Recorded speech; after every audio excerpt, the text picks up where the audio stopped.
નમસ્કાર મિત્રો, આજના વિશ્લેષણમાં તમારું સ્વાગત છે.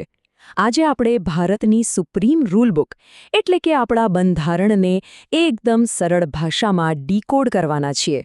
વિચારો કે આ એક મોટું ફાઇલિંગ કેબિનેટ છે અને આપણે આજે તેને કેવી રીતે ગોઠવવામાં આવ્યું છે તે તાર્કિક રીતે સમજવાના છીએ. તો ક્યારે વિચાર્યું છે કે આપણા બંધારણના ઘડવૈયાઓએ આટલો મજબૂત પાયો કેવી રીતે નાખ્યો?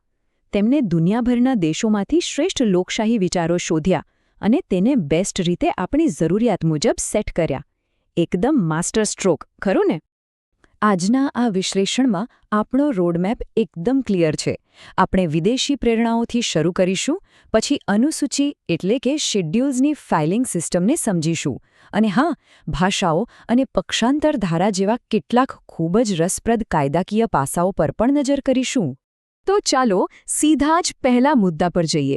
દુનિયાના કયા દેશોમાંથી આપણે કયા કાયદાકીય આઈડિયાઝ લીધા છે તે જોઈએ. હવે આટલી બધી માહિતી યાદ રાખવી થોડી અઘરી લાગી શકે, પણ ચિંતા ન કરો. આપણી પાસે કેટલીક જબરદસ્ત શોર્ટકટ ટ્રિક્સ છે. જેમ કે બ્રિટન પાસેથી લીધેલી બાબતો યાદ રાખવા માટે કાશ બ્રિટન યાદ રાખો. કાયદાનું શાસન અને સંસદીય પ્રક્રિયા એમાં આવી ગઈ. અમેરિકા માટે ઉપનામ અમેરિકા ટ્રિકથી ઉપરાષ્ટ્રપતિનું પદ અને મૂળભૂત અધિકારો યાદ રહી જશે. આયર્લેન્ડ માટે 3R એટલે કે રાષ્ટ્રપતિની ચૂંટણી અને રાજ્યસભામાં સભ્યોની નિમણૂક. અને ઓસ્ટ્રેલિયા માટે બસ આ સંબંધ યાદ રાખો એટલે આમુખની ભાષા અને સંમતિ યાદી ક્લિયર. છે ને એકદમ સહેલું?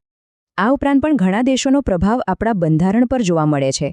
કેનેડા પરથી આપણે મજબૂત કેન્દ્રનો કન્સેપ્ટ લીધો, જ્યારે બંધારણીય સુધારાનો આઈડિયા દક્ષિણ આફ્રિકા પાસેથી આવ્યો. ફ્રાન્સે આપણને સમાનતા અને બંધુત્વના મૂલ્યો આપ્યા અને કટોકટી વખતે મૂળભૂત અધિકારો સ્થગિત કરવાની વાત જર્મનીમાંથી આવી. રશિયા પાસેથી સામાજિક અને આર્થિક ન્યાયનો ખ્યાલ લીધો. મતલબ કે કઈ વિચારધારા ક્યાંથી આવી છે તેનું આ બહુ જ સ્પષ્ટ વર્ગીકરણ છે. વિદેશી સ્ત્રોતો વિશે તો આપણે જાણી લીધું. હવે એ જોઈએ કે આ બધી માહિતીને ઘરેલું સ્તરે કઈ રીતે ઓર્ગેનાઇઝ કરવામાં આવી છે. અને અહીંયા એન્ટ્રી થાય છે અનુસૂચિ એટલે કે શેડ્યુલ્સની. હવે આ અનુસૂચિ છે શું? સિમ્પલ ભાષામાં કહું તો આ બંધારણની વિગતવાર યાદીઓ છે. જો આ બધી માહિતી સીધી જ અનુચ્છેદોમાં મૂકી હોત તો બંધારણ વાંચવું બહુ જ અઘરું થઈ જાત. મૂળ બંધારણમાં આવી માત્ર 8 જ અનુસૂચિઓ હતી, પણ અત્યારે સુધારા વધારા પછી તે 12 થઈ ગઈ છે. તો સૌથી પહેલી 2 અનુસૂચિઓ શું કામ કરે છે? જુઓ, અનુસૂચિ 1 એ આપણા દેશનો ભૌગોલિક નકશો છે, જેમાં 28 રાજ્યો અને 8 કેન્દ્ર શાસિત પ્રદેશોની યાદી છે. નવું રાજ્ય બને એટલે સીધો ફેરફાર અહીં જ થાય. અને અનુસૂચિ 2 આ સંપૂર્ણપણે પગાર અને ભથ્થાઓ માટે રિઝર્વ છે. રાષ્ટ્રપતિ, જજ, સીએજી આ બધાના પગારની વિગતો અહીં છે. અને હા, એક રસપ્રદ વાત, ઉપરાષ્ટ્રપતિને પોતાનો પગાર રાજ્યસભાના સભાપતિ તરીકે મળે છે. હવે આ ત્રીજી અનુસૂચિમાં એક બહુ મોટો ટ્રેપ છે, ધ્યાન આપજો. અનુસૂચિ 3 શપથવિધિ માટે છે, પણ પરીક્ષાઓમાં વારંવાર એક સવાલ પૂછાય છે. રાષ્ટ્રપતિ, ઉપરાષ્ટ્રપતિ, રાજ્યપાલ અને ચૂંટણી કમિશનર આ 4 હોદ્દેદારો આ અનુસૂચિ મુજબ શપથ લેતા નથી. છે ને કમાલનો ફેક્ટ? અને અનુસૂચિ 4 એ રાજ્યો વચ્ચે રાજ્યસભાની બેઠકોની વહેંચણી કરે છે. જેમ કે યુપી પાસે સૌથી વધુ 31 બેઠકો છે અને આપણા ગુજરાત પાસે 11. હવે આગળ વધીએ અને જોઈએ કે બંધારણ અમુક ખાસ આદિવાસી વિસ્તારોના રક્ષણ માટે કયા વિશિષ્ટ વહીવટી નિયમો પૂરા પાડે છે. આ બાબતમાં અનુસૂચિ 5 અને 6 વચ્ચેનો તફાવત બહુ જ ઇન્ટરેસ્ટિંગ છે. અનુસૂચિ 6 એકદમ વિશિષ્ટ છે, જે ઉત્તર પૂર્વના માત્ર 4 જ રાજ્યો માટે છે. યાદ રાખવું હોય તો અમે મિત્ર ટ્રિક વાપરી શકો: આસામ, મેઘાલય, મિઝોરામ અને ત્રિપુરા. જ્યારે અનુસૂચિ 5નો વિસ્તાર ઘણો મોટો છે. તે ગુજરાત સહિત અન્ય 10 રાજ્યોના આદિવાસી વિસ્તારો માટે લાગુ પડે છે. ચાલો અનુસૂચિ 5ના વહીવટી પાસાને સમજીએ. અહીં સત્તાનું બહુ મસ્ત બેલેન્સ જોવા મળે છે.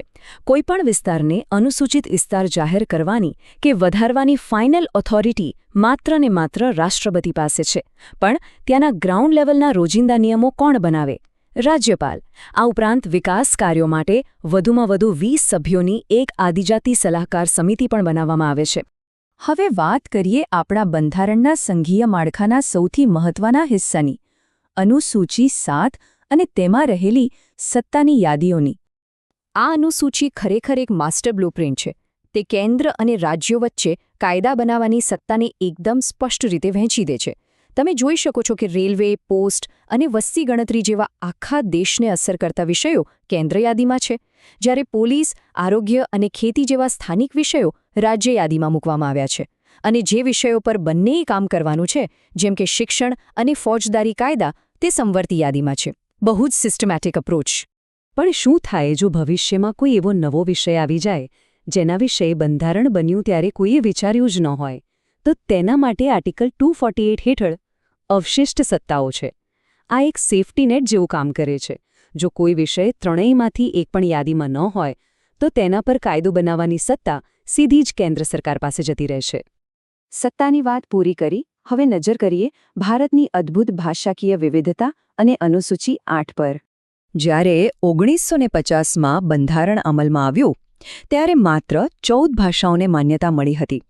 પણ આપણો દેશ વિવિધતાથી ભરેલો છે ને, એટલે ધીમે ધીમે સુધારાઓ થતા ગયા અને આજે આ માન્ય ભાષાઓનો આંકડો 22 સુધી પહોંચી ગયો છે.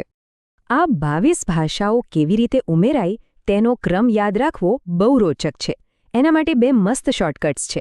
71માં સુધારાથી જે ભાષાઓ ઉમેરાઈ એને કોમને યાદ રાખો: કોંકણી, મણિપુરી અને નેપાળી. અને 92માં સુધારા માટે યાદ રાખો બોડોમસ: બોડો, ડોગરી, મૈથિલી અને સંથાલી. બસ આ 2 શબ્દો યાદ રાખો એટલે ભાષાઓનો વિકાસક્રમ ક્યારેય નહીં ભૂલાય. હવે અહીંયા જ મોટાભાગના લોકો થાપ ખાઈ જાય છે. ભલે આપણે સરકારી અને ઓફિશિયલ કામકાજમાં અંગ્રેજીનો ધૂમ ઉપયોગ કરતા હોઈએ, પણ આશ્ચર્યની વાત એ છે કે અંગ્રેજી આ 22 માન્ય ભાષાઓના લિસ્ટમાં ક્યાંય નથી. એવી જ રીતે રાજસ્થાની અને ભોજપુરી પણ લોકોમાં બહુ પ્રચલિત છે, પણ તે અનુસૂચિ 8માં સામેલ નથી. આ ફેક્ટ વારંવાર પૂછાય છે, એટલે ખાસ યાદ રાખજો. ચાલો હવે આજના વિશ્લેષણના છેલ્લા અને સૌથી ચર્ચાસ્પદ એવા વિભાગ તરફ આગળ વધીએ: જમીન સુધારણા અને પક્ષાંતર ધારા. અનુસૂચિ 9 અને 10 એ મૂળ બંધારણનો હિસ્સો નહોતા. દેશ સામે જ્યારે નવા રાજકીય પડકારો આવ્યા ત્યારે તેને ઉમેરવામાં આવ્યા. 1951માં જ્યારે પહેલો જ બંધારણીય સુધારો થયો ત્યારે અનુસૂચિ 9 ઉમેરાઈ. એનો ટાર્ગેટ શું હતો કે ભાઈ જમીન સુધારણાના કાયદાઓને કોર્ટમાં પડકારવામાંથી બચાવવા. પણ 1973માં ઐતિહાસિક IR કોહલો કેસનો ચુકાદો આવ્યો અને સુપ્રીમ કોર્ટે કહી દીધું કે 24 એપ્રિલ 1973 પછી આ અનુસૂચિમાં જે પણ કાયદો મુકાયો હશે તેની ન્યાયિક સમીક્ષા એટલે કે જ્યુડિશિયલ રિવ્યૂ બિલકુલ થઈ શકશે. અને પછી આવે છે રાજકારણનો બહુ જ જાણીતો કાયદો, અનુસૂચિ 10 એટલે કે પક્ષાંતર ધારો. 1985માં લાવવામાં આવેલો આ કાયદો તકવાદી રાજકારણને બ્રેક મારવા માટે છે.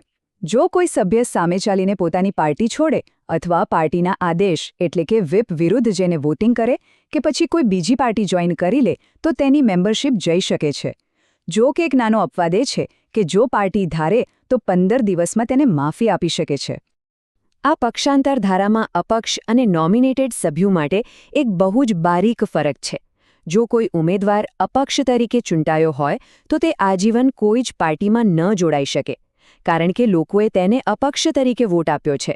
પાર્ટીમાં જોડાવવું એ જનતાનો વિશ્વાસઘાત ગણાય. પણ જે નામાંકિત સભ્યો છે તેમને થોડી રાહત છે. તેઓ ઈચ્છે તો પોતાની સીટ લીધાના 6 મહિનાની અંદર કોઈપણ પાર્ટીમાં જોડાઈ શકે છે.